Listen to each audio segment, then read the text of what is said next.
Hey gang, and happy Wednesday to you. Welcome back to another episode Around the Fire.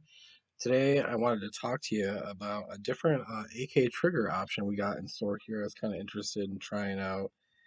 Um, Obviously, usually the way I kind of do things, I like to try it before I try to sell it in my store. But we bought a few of them. They had some pretty good reviews, but it's these Hyperfire AK trigger systems. So we got them for sale here for 70 bucks. You can find them for various prices all over the internet. These seem to be coming up in price. That I guess when they hit the mark, they're about like 50, 60 bucks. Excuse me, but you know how it is. Everything's going up right now with inflation. But what they seem to be, if you take a look there, is high performance flat trigger, similar to like our ALGs with the lightning bow. But the ALGs are running about a buck 20, depending on how you find them now, year used or whatever.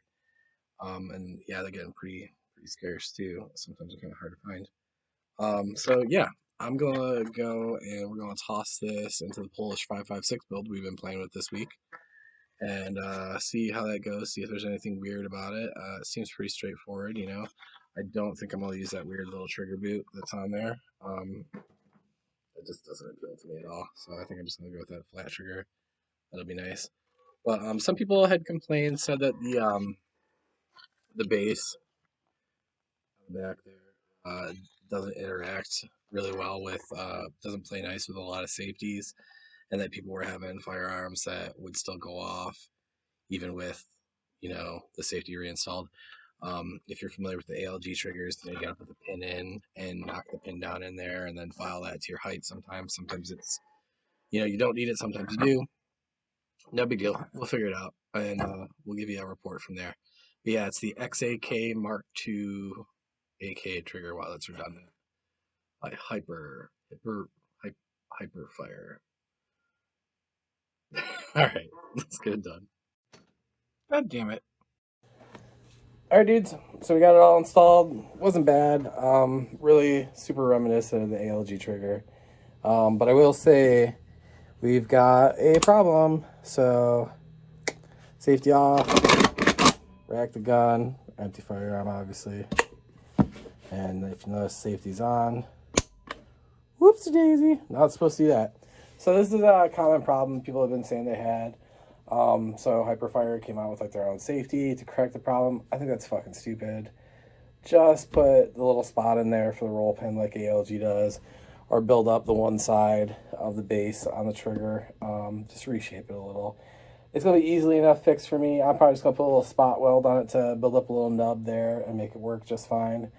But I will say, that aside, if you got the skills to get it done, this is a really nice trigger. So flat trigger, once you take that little shoe off, you can see it's got the little notches on the back for where that little shoe would engage. And I suppose if you like that sort of thing, it could be kind of cool. But we got a 90-degree trigger here, basically. Try and get the camera set up just right. So, and I'll use my left hand so you guys can see this better. But just the slightest amount of like take up, and you hit a wall there. Like really, what is that? That's maybe at the bottom of the trigger base there, 2 millimeters, 2.5 millimeters, 3 millimeters tops of take up. And you hit a wall there, clean break, and then at the reset. Okay, pay attention for that. And I'm like off this thing. And it's stuck there. That was weird. Let's try that again. That was a weird one. We did just put this in, so. Oh, you can see that is not left-handed. Oh my God. Yeah, so that is a quick trigger with a really, really tactile reset. I mean, click.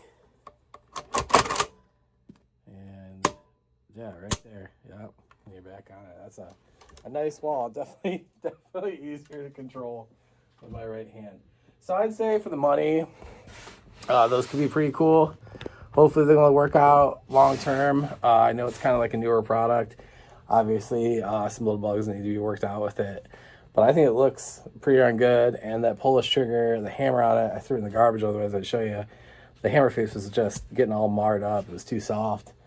Everything else on that gun seems great, but the hammer face looked like somebody beat the shit out of it, like dragged it behind a truck.